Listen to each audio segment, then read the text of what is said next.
চরের বাসিন্দাদের মনে। তাদের দিন যাচ্ছে রাজশাহী থেকে রবিউল ইসলামের ক্যামেরায় রাকিবুল হাসানের রিপোর্ট, জানাচ্ছেন সিরাজুল মনসুর।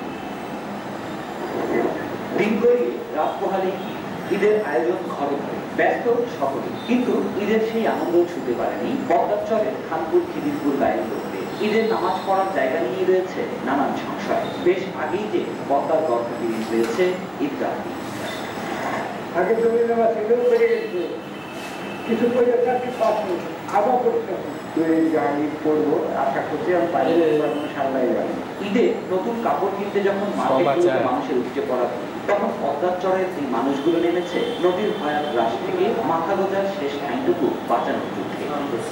মানে মানুষের জায়গা জমি নাই, কাজ কামো নাই, খালি থেকে বুদ্ধি নাই, কোনো কারো শান্তিতে বাঁচতেছে। ফসল জমি আনন্দ করে তুলে দেওয়া।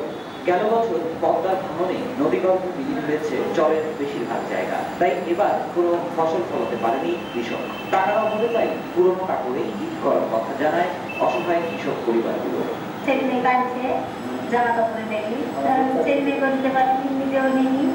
একদিকে দারিদ্র্যের কষাঘাত, আর অন্যদিকে প্রকৃতির বিরূপ মনোভাব, দুইয়ে মিলে এবারের ঈদ চরবাসীর জন্য এক দুঃস্বপ্নের মায়া যায়। সিরাজুল মনির শুভ, নিউজ 9, ঢাকা।